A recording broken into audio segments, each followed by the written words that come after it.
Welcome to Lost Relation Chronicles. 2 months ago, I divorced my wife after discovering she'd been cheating on me with my own brother, of all people. About 4 months back, she dropped the news that she was pregnant, insisting the baby was mine. I wanted to believe her, but my brother's constant visits started to raise red flags. Something felt off, so I finally checked her phone, and that was when I saw enough to confront her. Faced with the truth, she had no choice but to admit the affair had been going on for some time. This betrayal stings even more because of my past with my family. I've been estranged from them since I left home at 18. Growing up, I was always treated like the odd one out, like I didn't belong, while my brother was the golden child who could do no wrong. It was hard enough feeling like a stranger in my own family, but I never thought my brother would go this far to break what little trust one had left. I remember feeling uneasy when I walked into what was supposed to be a party in my honor, only to find it had started without me. But when I saw the cake with my brother's name on it, I completely lost it. I finally confronted my parents, asking why they hadn't celebrated my accomplishment with a party of my own. Their response floored me. They said that, after my acceptance letter, they didn't want my brother to feel left out, so they threw him a party instead. They told me I shouldn't throw a tantrum and should instead focus on uplifting my brother. That was the breaking point. Right then, I decided I was done with them and never wanted to come back. I stuck to that decision. I took out student loans, worked through college to support myself, and rented a tiny apartment with a friend after graduation. From the day I left for college, I never spoke to my parents again, and they didn't reach out to me either. Of course, a lot of time had passed since I left home, and last year, my brother reached out to me online. He said he wanted to reconnect and mentioned that our parents really missed me. In the years since I'd left, a lot had changed. About 2 years ago, I'd gotten married and was living comfortably.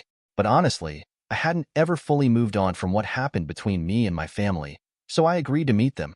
At first, it was awkward and uncomfortable, but they genuinely seemed to be trying to make amends. I felt I should give them the same effort in return, so I went as far as inviting them to my home to get to know my life and my wife. Looking back, I realized my first mistake was introducing my brother to my ex. The two of them hit it off too well, and before I knew it, they'd started an affair. Eventually, my ex-wife got pregnant. At first, I was thrilled, thinking the baby was mine. But then, my brother started coming around more often, especially after we found out about the pregnancy. It didn't bother me much at first, but soon it started to feel wrong. He would touch her stomach, speaking into it as if he was connecting with the baby in a way that made me feel like I was somehow on the outside of my own life. My ex brushed it off, telling me it wasn't a big deal, but I couldn't shake the suspicion that my brother had more involvement in this pregnancy than I wanted to believe. About 6 months in, I finally decided to check her phone while she slept. What I found shattered everything I'd been hoping wasn't true. The text between her and my brother proved the baby was his, and they'd been together for quite some time. Even worse, my ex never intended to tell me. They had it all planned. After the baby was born, they would tell me about the affair. She'd divorce me, and they'd start a life together. They were counting on me paying child support to help fund their life together. The next morning, I confronted her. At first, she tried to deny it, but eventually, she admitted everything. That was the end of my 2-year marriage. And of course, my parents sided with them. All their words about both of us being equally important were hollow. When my ex and my brother announced our divorce on social media and their plans to get married, it was clear where everyone stood. My entire family stood behind my ex and brother, fully supportive of their relationship and completely indifferent to the damage they'd done to me. No one seemed to care that my mental health had been shattered or that my trust had been trampled. For 6 months, my ex had let me believe that I was going to be a father, that the baby was mine. It felt like I'd lost both my wife and the child I'd thought would be my own, and the pain was overwhelming. When I confronted my parents, hoping for some support, they dismissed me yet again, saying this was for the best. They refused to acknowledge my brother's betrayal, telling me I should be happy for him and my ex, that I should even join their celebrations. That was it for me. I cut them out of my life, but doing so complicated my divorce even more. With my family backing her, my ex walked away with a massive settlement in my car. She and her lawyer concocted a story about how I'd been toxic and controlling, even claiming I'd forced her to quit her job, despite it being her choice. My family piled on, claiming they'd cut me off years ago because of my supposed misogynistic attitude and tantrums. With their word against mine, I was painted as the villain, and the divorce ended up costing me a lot. The one relief was that I got to keep the house, though it felt like a hollow victory once everything was finalized. I was relieved to finally be done with everything, grateful that there's no waiting period for divorce where I live. My ex didn't contest it, so I was able to get everything finalized as quickly as possible and put it behind me. I knew it wouldn't be easy to forget, but I threw myself into my work, determined to push past this chapter. The effort paid off, and 2 weeks ago, I was promoted, a better position, a raise, and a new company car. For the first time in a long time, I felt genuinely happy and decided to treat myself to a solo dinner at one of my favorite restaurants. I made the mistake of posting about the dinner online, and within a day or two, my mother contacted me, asking if I'd come by for a visit. I was confused and a bit suspicious. After all, they hadn't supported me at all during the divorce, backing my ex instead.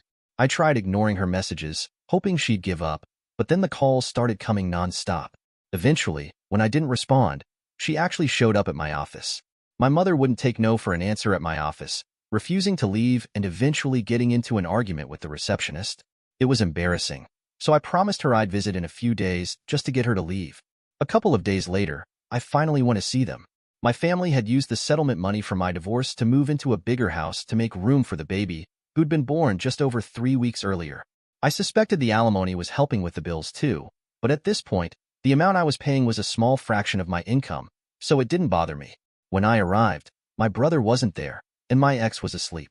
It was just me and my parents. I didn't bother with small talk, just waited for them to get to whatever they had in mind. After several minutes of awkward silence, my father finally blurted out the reason they'd called me over.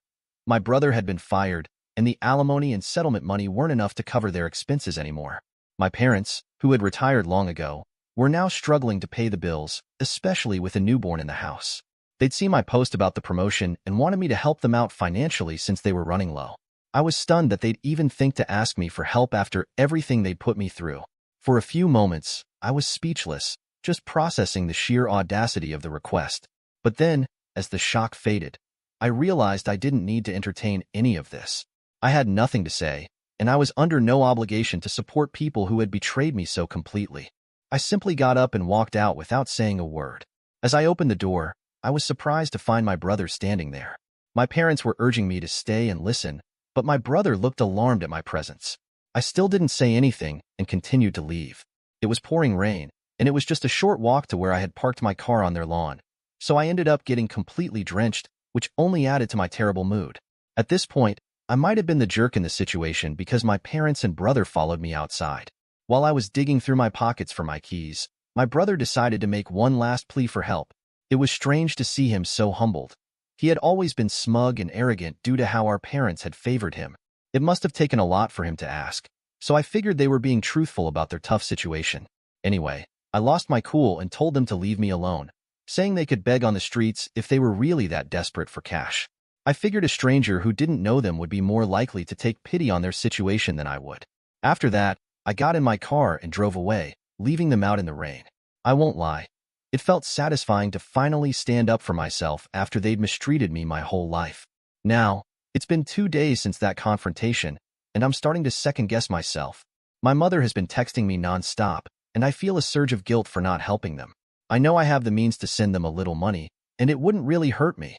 But after everything that's happened, it feels like I'd just be letting myself be used again. I'm torn between wanting to support my family and the resentment I feel for how they sided with my ex during the divorce. I ultimately decided not to help them out, which felt like a significant choice for me. I grappled with the guilt of abandoning them, but then it hit me. They had been doing that to me my entire life. Even during the divorce, they were the ones who threw me under the bus. So, why should I hesitate to do the same to them? I told my mother to stop pestering me, warning her that if she didn't, I'd be forced to get my lawyers involved, and it wouldn't end well for them. Naturally, that annoyed them, and a few days later, my brother showed up at my house to talk. He claimed to feel sorry for how I'd been treated throughout my childhood, but then he added that he just couldn't help but feel he was inherently better than me, which is why he received preferential treatment. He told me I should stop being so weird about our parents and just help them out since they were in a tough spot, instead of holding grudges like a child. It was infuriating to hear him talk down to me like that, as if I owed them something after all they'd done. I couldn't help but laugh in his face at how utterly demented he sounded. I told him that instead of trying to manipulate me into helping them, he should focus on finding a job instead of wasting his time like this. That really struck a nerve. He exploded, yelling that I was just jealous. Jealous of the fact that not only our parents but even my ex-wife preferred him over me. He claimed I was taking revenge by refusing to give my family money. I didn't even bother to argue back. I simply agreed with him, saying that my refusal was indeed just a form of revenge, and there wasn't much he could do about it. His anger escalated, and he threatened to come after me, insisting he would force me to cough up the money one way or another. He warned that I would regret ever speaking to him like that. I looked him straight in the eye and said, "You know what? If you really want to try something stupid, I'll be more than happy to oblige. I'll be waiting for you." I leaned in closer, making sure he understood the weight of my words. "You think you can intimidate me into helping you? Go ahead and make your move. I promise you won't like the outcome." His face shifted, a mix of anger and confusion, and I could tell he realized I wasn't backing down. "Just remember, you brought this on yourself. So, if you want to come after me, I'll be ready." Honestly, I'm not taking any of that seriously at all. He can try to intimidate me all he wants, but it won't work because I know he's incapable of actually doing anything to me. I'm completely unbothered. So, 3 days ago, my brother stopped by to plead with me to help them, but he didn't succeed. My parents had already tried in the past, and that didn't pan out either. This time, my ex decided to call me. I was hesitant to answer, but I figured it was better than having them show up at my door again and wasting more of my time. When I spoke to her, I was blown away by how entitled and cruel they could be. She started off politely, mentioning that she and her family were struggling financially. While she acknowledged that I didn't owe them anything after everything they had put me through, she still urged me to think it over and be the bigger person. She tried to evoke sympathy by reminding me how my parents had funded everything in my upbringing and how she had done her best to be a good wife. Sure, except for the fact that my parents never cared about me and always favored my brother, and she ended up cheating on me with him. I used to complain about that, so it definitely didn't work. I told her that while I felt terrible about their situation, I was already spending more than I should by paying her alimony, which she technically didn't even deserve since she cheated on me. She managed to extract it from me because my family had no problem lying and painting me as the villain for their benefit. When I told her all this, she started sobbing on the call, accusing me of being selfish and heartless, which felt pretty ironic given the circumstances. Even after that, I still refused to help. She claimed my brother was right, saying I'd left her no choice but to involve the law and that she would demand a higher alimony and drag me to court to humiliate me again. Honestly, I'd like to see them try. The first time around, I was so emotionally drained and depressed that I didn't even bother fighting back or proving them wrong. I just gave in and agreed to pay the alimony without contesting their claims at all. I was never toxic or controlling, or any of the things they accused me of, so she had no justification for cheating on me and didn't deserve a single dollar from the divorce.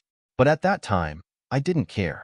I just wanted to get the divorce over with, regardless of the financial consequences.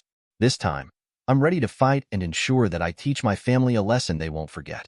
In a surprising turn of events, my ex-wife was true to her word for the first time and actually filed for a higher alimony amount now that I've been promoted. But this time, I wasn't going to let things slide so easily. I reached out to our mutual friends and explained everything that was going on, filling them in on past events since most of them only knew we had separated and were unaware of the real reasons behind it. They were all understandably shocked. I made it clear that I needed their support, asking them to testify against my wife if it came down to that, and they all readily agreed. I also informed my lawyer that I wanted to terminate the entire alimony arrangement since she didn't deserve a dime. Over the past few days, I've been gathering all the evidence I could find about how my parents and brother have treated me poorly, never considering me an equal, and now they're coming after me for money just because they know about my promotion.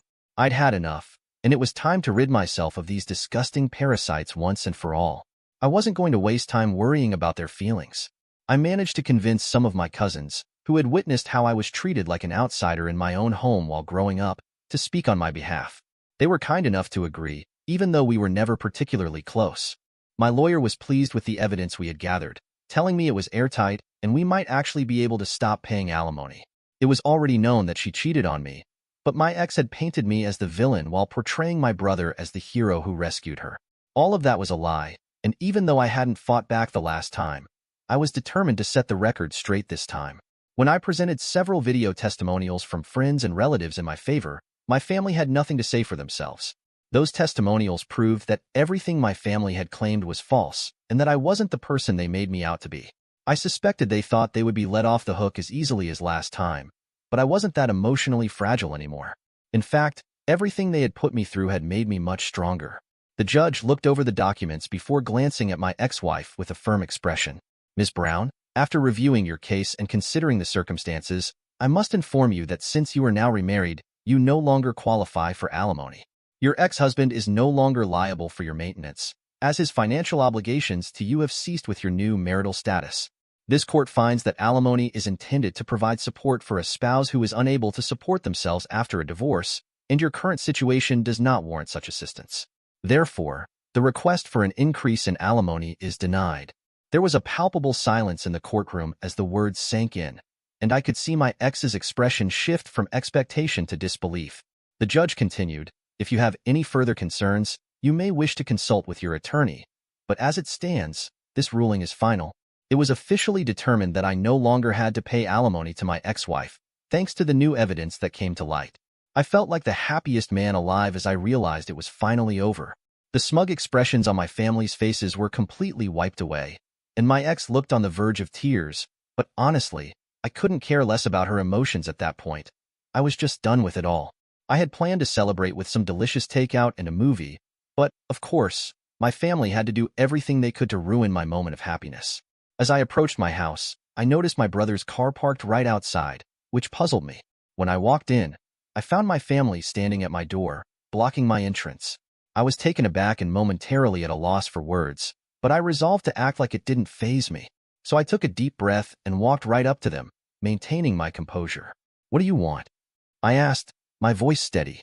My brother stepped forward, trying to put on a brave face despite the obvious tension in the air. "We need to talk," he said, his tone a mix of irritation and desperation. I raised an eyebrow, crossing my arms. "About what? I'm done with all of this. You don't get to dictate my life anymore." My mother chimed in, her voice shaky but insistent. "You can't just turn your back on us after everything we've been through as a family. We need your help, and you owe us that much." I laughed incredulously. "Oh, you? After all the betrayal and manipulation? You think I owe you anything? You've made your choices, and now you're facing the consequences." My brother stepped in again, trying to reason with me. "You don't understand how hard things are for us right now. We're struggling, and you have the means to help." I shook my head, refusing to let their guilt-tripping work on me. "You had no problem throwing me under the bus when it suited you. Now it's my turn to live my life free of your toxic influence. I'm not interested in your sob stories." I tried to walk away, but he grabbed me and yanked me closer, his face twisted in anger. "You think you can just ignore us and walk away? You're going to regret this." I looked him straight in the eyes, unfazed. "If you think that intimidating me is going to change anything, you're sorely mistaken. I'm not afraid of you, and I won't be bullied into submission." He released his grip, taken aback by my calm demeanor. My father tried to interject, but I cut him off. "You want respect? You need to earn it. This family has done nothing but belittle me and manipulate me for years. Why should I give you anything now?" My mother's voice trembled as she pleaded, "We're family. We need to support each other, especially in tough times." I shook my head. "Family doesn't manipulate or betray one another. You all made your choices, and now you have to deal with the consequences. I've spent too long being the scapegoat in this family, and I refuse to play that role any longer." Frustrated and desperate, my brother shouted, "You're being selfish.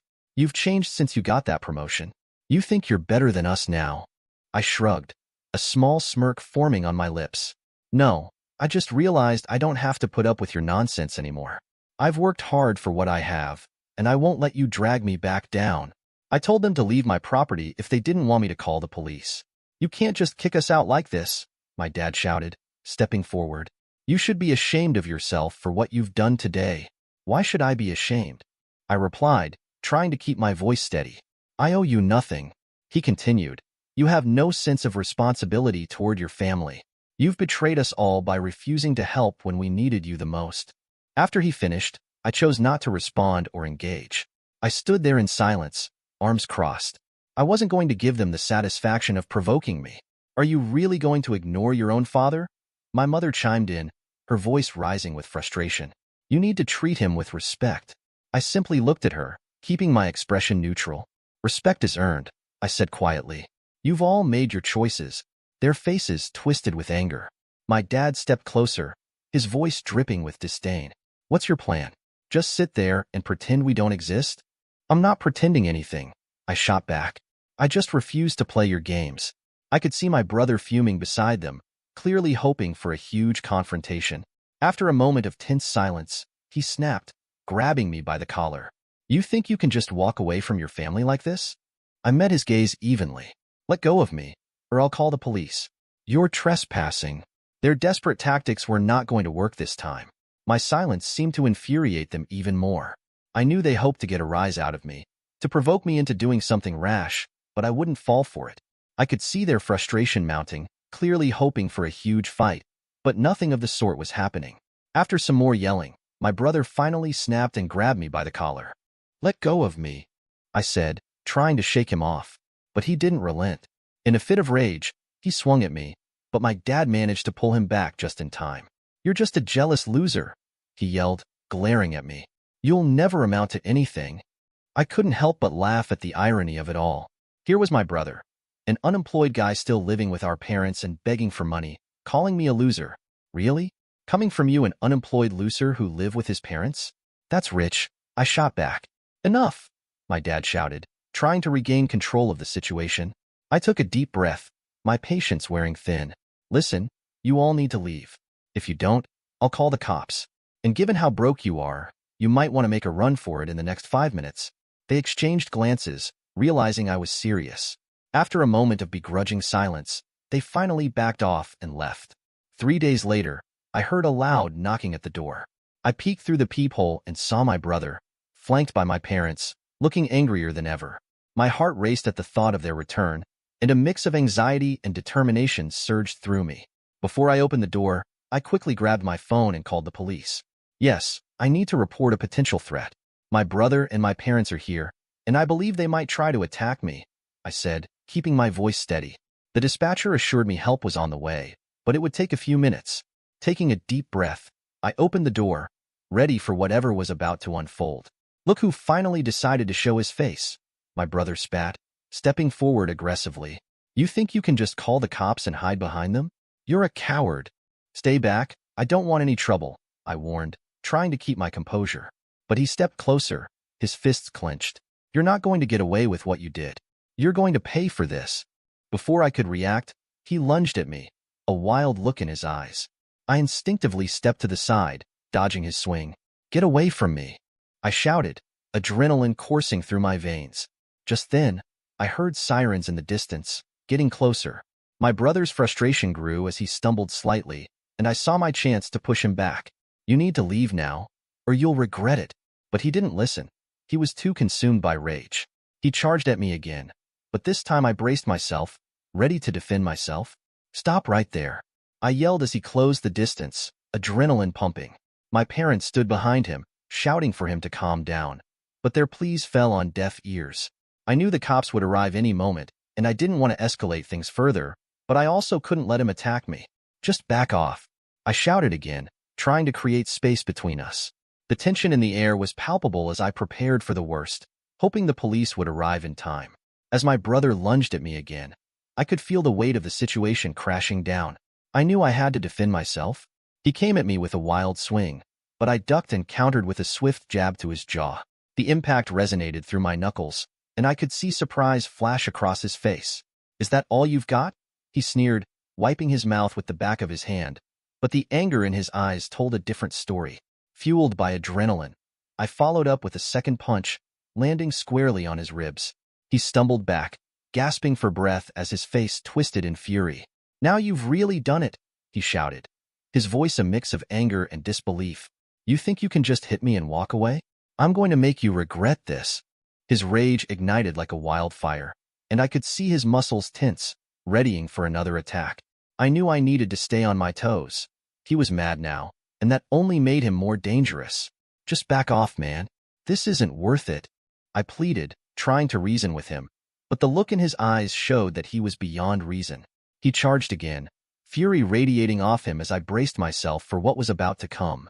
The sound of sirens grew louder in the background, but right now, it was just the two of us, caught in this escalating struggle. My brother's rage seemed to reach a boiling point. With a wild look in his eyes, he lunged at me, fists swinging. But before he could land a blow, 2 police officers, responding to my earlier threat, arrived just in time to intervene. Step away from him, one officer commanded, quickly placing himself between us. But my brother, fueled by anger, didn't listen. He charged again, trying to push past the officer.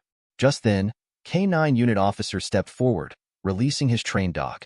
In a flash, the dog lunged forward, and with shocking accuracy, it bit my brother right in the crotch. "Ah!" he screamed, dropping to the ground in pain as the K9 held him down. The officers quickly cuffed him, and one of them turned to me, asking, "Do you want to press charges?" I nodded, still in disbelief at the turn of events. "Absolutely.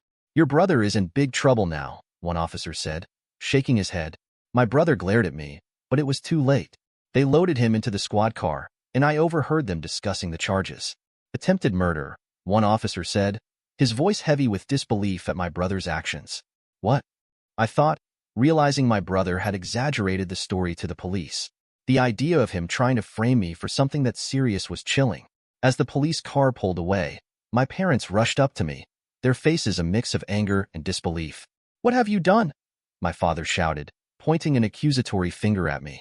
I simply walked past them, not wanting to engage in their blame game. "You should have thought about that before," I muttered, keeping my eyes forward and my pace steady. My mother, desperation creeping into her voice, called out, "You can't just ignore us." But I didn't stop. I had finally taken a stand, and I wasn't going to let them drag me back into their chaotic world. As I walked away, I felt a weight lift off my shoulders, knowing I had finally put an end to their manipulation. Dear listeners, please share your thoughts in the comments section below, and don't forget to like, share, and subscribe.